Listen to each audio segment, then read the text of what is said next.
السلام علیکم ورحمۃ اللہ وبرکاتہ۔ بسم اللہ الرحمن الرحیم۔ اللہم صلی علی محمد وعلی آل محمد کما صلیت علی ابراہیم وعلی آل ابراہیم انک حمید مجید۔ اللہم بارک علی محمد وعلی آل محمد کما بارکت علی ابراہیم وعلی آل ابراہیم انک حمید مجید۔ اللہ کے راستے میں نکال کر 6 صفات پر محنت کرائی جاتی ہے۔ اس پر عملی مشق کرنے سے پورے دین پر چلنا آسان ہو جاتا ہے۔ یہ 6 صفات پورا دین تو نہیں ہے، لیکن اس پر محنت کریں گے تو انشاءاللہ پورے دین پر چلنا آسان ہو جائے گا۔ دل میں پہلے صفت ایمان، دوسری صفت نماز، تیسری صفت علم و ذکر، چوتھی صفت ہے اکرام مسلم، پانچویں صفت ہے اخلاص نیت، اور چھٹی صفت ہے دعوت اللہ۔ اب پرہیز کے طور پر لایانی سے بچنا۔ تمام صفات ہماری زندگی میں لانے کے لیے 3 کام کرنے ہوں گے: دعوت دینا، مشق کرنا اور دعا کرنا۔ ان 6 صفات کی دعوت 5 لائن سے دینا ہے۔ ہر وقت دینا ہے، ہر جگہ دینا ہے، ہر حال میں دینا ہے اور ہر ایک کو دینا ہے، ہر عمل سے دینا ہے۔ ایمان کے بغیر اللہ کو پہچان نہیں سکتا، نماز کے بغیر اللہ کے حق کو ادا نہیں کر سکتا، علم کے بغیر اللہ کے منشا کو پہچان نہیں سکتا، ذکر کے بغیر اللہ کے حق کو پورا نہیں کر سکتا، اکرام کے بغیر کچھ بچا کے لے جا نہیں سکتا، اور دعوت کے بغیر انسانیت کو کچھ دے نہیں سکتا۔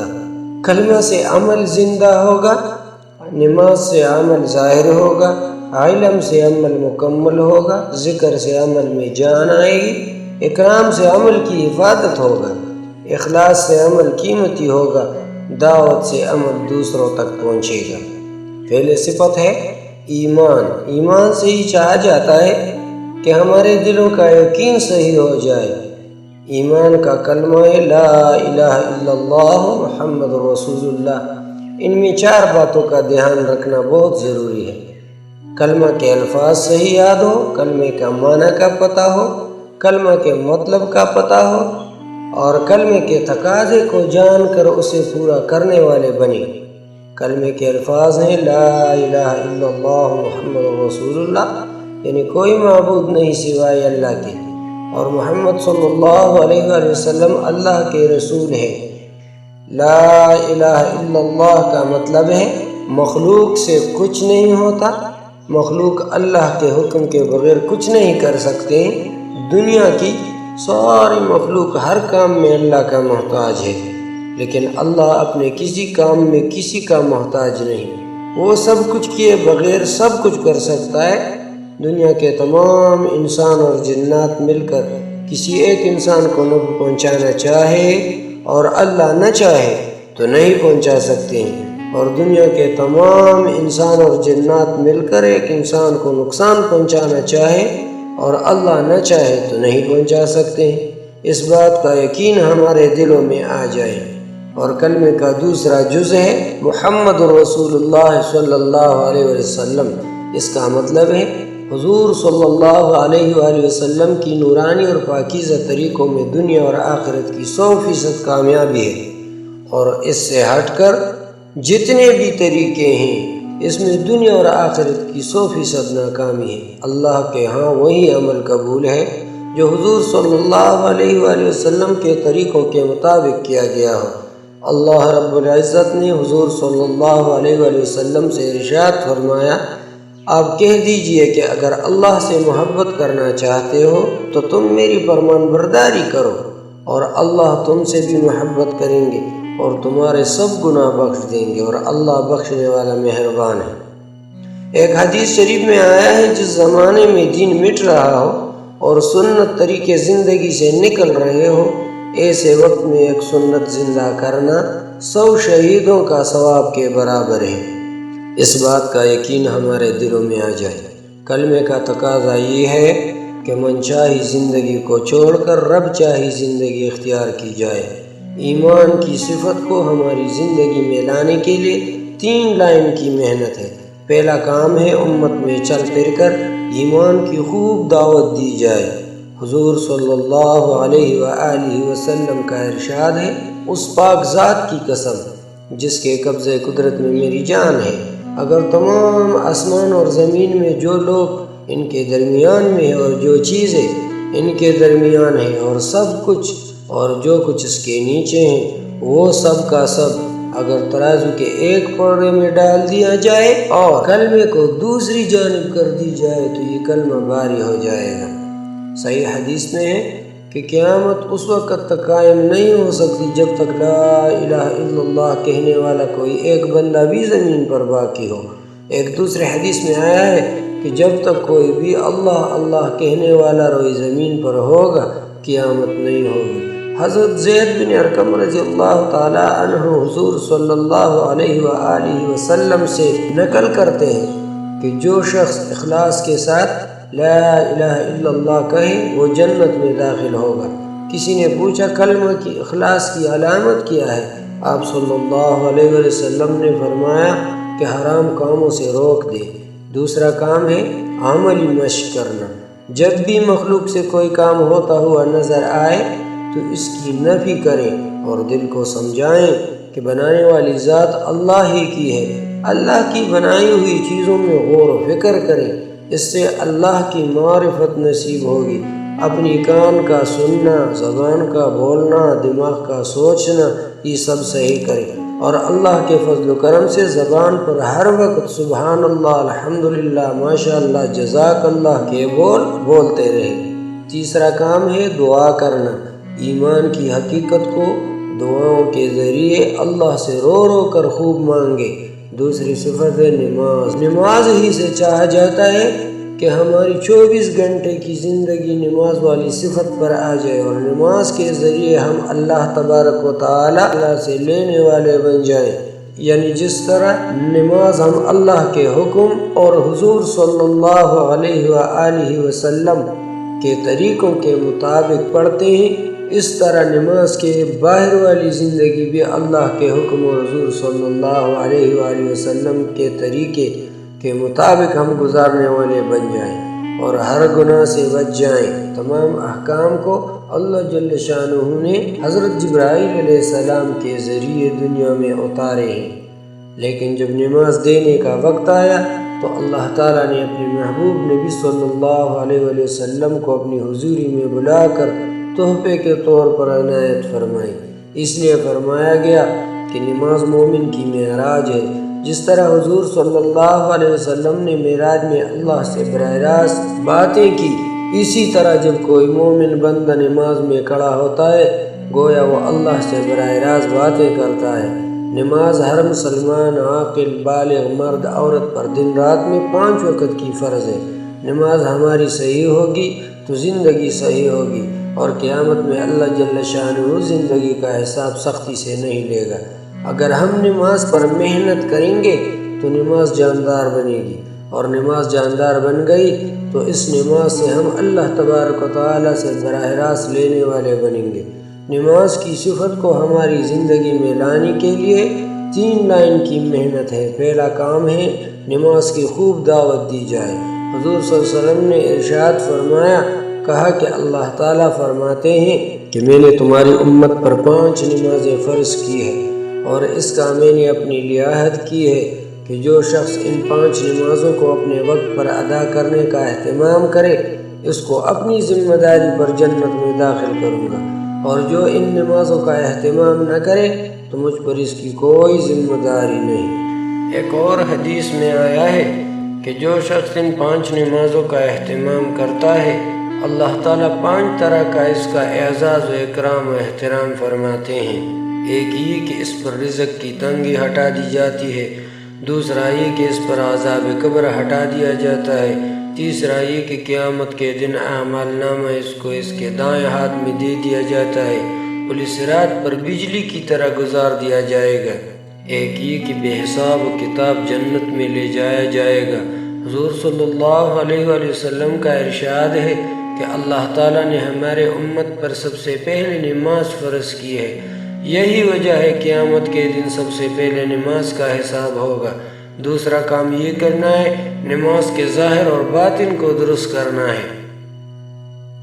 اس کا حل یہ ہے کہ وضو اور نماز کے فرائض، واجبات، سنت، مستحب، نماز کے ارکان یعنی قیام، رکوع، سجدہ وغیرہ سب چیزوں کو سیکھے اور علماء سے پوچھ کر درست کرے۔ نماز میں اس بات کو سوچا جائے کہ میں اللہ کو دیکھ رہا ہوں، اور یہ کیفیت نہ بنے تو خیال کرے کہ اللہ مجھے دیکھ رہا ہے۔ نماز میں 5 باتوں کو پیدا کرنا بہت ضروری ہے: کلمہ والا یقین، فضائل والا علم، مسائل والا شکل، اللہ والا دھیان، اخلاص والی نیت۔ جب کوئی بھی حاجت ہمیں پیش آئے تو سب سے پہلے نماز ہی کے ذریعے ہم اس کو حل کرنے کی کوشش کریں، جس میں دعاؤں کے ذریعے رو رو کر اللہ سے خوب مانگا جائے۔ تیسرا نمبر ہے علم کہ میرا اللہ اس وقت اس حال میں مجھ سے کیا چاہتا ہے، معلوم کریں، اس کو پورا کرنے کی کوشش کریں۔ دور صحابہ میں ایک علم تھا جو پوری امت کو 100% اللہ کے حکم پر کھڑا کیے ہوئے تھا، وہ فضائل والا علم تھا۔ جب سے فضائل والا علم امت میں سے نکلا تو ہم تم سے نماز جیسا اہم فریضہ بھی باقی نہ رہا۔ اب پھر سے محنت کریں گے، فضائل والا علم زندہ کرنا ہے۔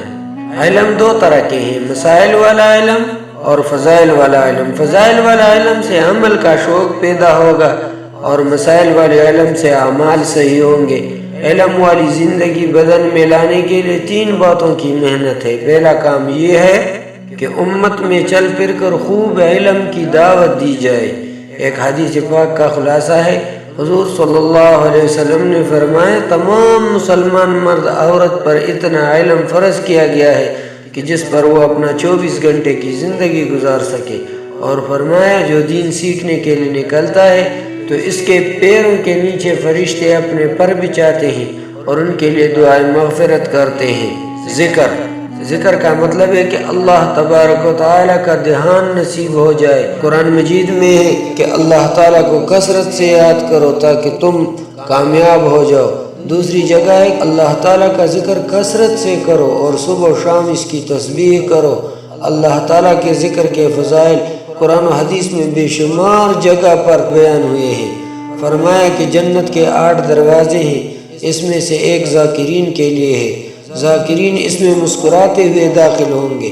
اللہ کا ارشاد ہے کہ جو شخص اللہ کا ذکر کرتا ہے اور جو نہیں کرتا، ان دونوں کی مثال زندہ اور مردہ کی سی ہے۔ ذکر کرنے والا زندہ اور ذکر نہ کرنے والا مردہ ہے۔ اللہ کا ذکر شیطان کو دفع کرتا ہے، اللہ کی خوشنودی اور قرب کا سبب بنتا ہے، بدن کو دل کو قوت بخشتا ہے، چہرے اور دل کو نور سے منور کرتا ہے، اللہ کی محبت کا دروازہ کھولتا ہے، فرشتوں کی اور اللہ سے دوستی کی جڑ ہے۔ ایک حدیث ہے، ایک شخص کے پاس بہت سے روپے ہوں اور ان کو تقسیم کر رہا ہو اور دوسرا ذکر میں مشغول ہو تو ذکر کرنے والا افضل ہے۔ نبی کریم صلی اللہ علیہ وسلم کا ارشاد ہے کہ اللہ کے ذکر سے بڑھ کر کسی آدمی کا کوئی عمل عذاب قبر سے نجات دینے والا نہیں ہے۔ اکرام مسلم اس کا مقصد ہے کہ ہر مسلمان کا بحیثیت حضور صلی اللہ علیہ وسلم کے امتی کا اکرام کرے، دل سے عزت و احترام کرے، حقوق سے بڑھ کر دوسروں کے حقوق ادا کرے، مسلمانوں کی قیمت دل میں ہو، بڑوں کا احترام، چھوٹوں پر شفقت اور علماء کرام کی قدر ہمارے دل میں ہو، ہمارے ذمے جتنے حقوق ہیں ادا کریں، اپنی خامیاں دیکھے اور دوسروں کے خوبیاں دیکھے۔ اللہ راضی ہوتا ہے کلمہ اور نماز سے، اللہ کے بندے راضی ہوتے ہیں احسان اور اخلاق سے، دوسروں کے ساتھ عدل اور انصاف کیا جائے۔ جو شخص کسی مظلوم کے ساتھ چلا اور اس کے معاملے میں کوشش کی یہاں تک کہ اس کا حق ثابت کر دیا تو اللہ رب العزت ایسے بندے کو قیامت کے دن پولیس صراط پر ثابت قدم رکھے گا۔ جو شخص کسی کی ایک ضرورت پوری کرے اللہ تعالیٰ اس کی 73 ضرورتیں پوری کرتے ہیں، ایک دنیا کے لیے کافی ہو جائے گا، باقی 72 جنت میں درجات بلند کرنے کا ذریعہ بنے گی۔ اخلاص نیت اس کا مقصد ہے کہ ہم ہر عمل کو خالص اللہ کی رضا کے لیے کرنے والے بن جائیں، یا اپنی حیثیت بنانا مقصود نہ ہو۔ اللہ تعالیٰ کا قرآن مجید میں بھی حکم موجود ہے جس کا مفہوم ہے کہ بس عبادت کر اللہ تعالیٰ کی اس حال میں کہ تیری بندگی خاص اسی کے لیے ہو۔ لہٰذا یہ ضروری ہے کہ مسلمان خصوصاً مبلغین حضرات اپنی ہر عبادت، ہر تقریر اور ہر بیان کو خلوص و اخلاص کے ساتھ ہو۔ تھوڑا سا عمل بھی دینی اور دنیاوی ثمرات کے اعتبار سے بہت بڑا ہے، بغیر اخلاص کے نہ دنیا میں اس کا کوئی اثر ہے اور نہ آخرت میں کوئی اجر ہے۔ نبی کریم صلی اللہ علیہ وسلم کا ارشاد مبارک ہے کہ حق تعالی شانہ تمہاری صورت دیکھتے ہیں بلکہ تمہارے دلوں اور اعمال کو دیکھتے ہیں۔ عملوں کا دار و مدار نیتوں پر ہے اور ہر شخص کو اس کے مطابق اجر ملے گا۔ جو اللہ اور رسول کے لیے ہجرت کرتا ہے تو اس کی ہجرت اللہ اور رسول کے لیے ہوتی ہے۔ اگر دنیا اور چیز کے لیے لالچ میں ہجرت کرتا ہے تو جس غرض کے لیے ہجرت کرتا ہے وہ اسی غرض کے لیے شمار کی جاتی ہے۔ دعوت تبلیغ کی محنت تمام امت کی ذمہ داری ہے۔ حضور اکرم صلی اللہ علیہ وسلم کو دو نسبتیں ملی، نبوت اور نسبت ختم نبوت۔ ختم نبوت کے صدقے میں ہر امتی کی ذمہ داری ہے کہ نبی کریم صلی اللہ علیہ وسلم کے کام کو اپنا کام اور مقصد بنائیں۔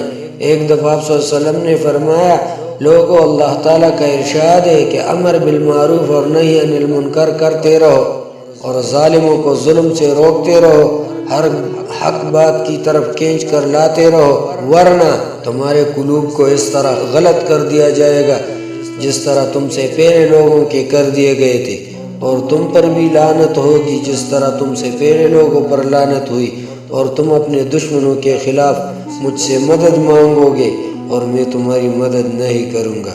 اللہ ہمیں ان باتوں پر عمل کرنے کی توفیق عطا فرمائے۔ اگر آپ نے ابھی تک ہمارے چینل کو سبسکرائب نہیں کیا ہے تو برائے مہربانی ہمارے چینل کو سبسکرائب کریں۔ شکریہ آپ کے لیے، دعا گو آپ کا بھائی۔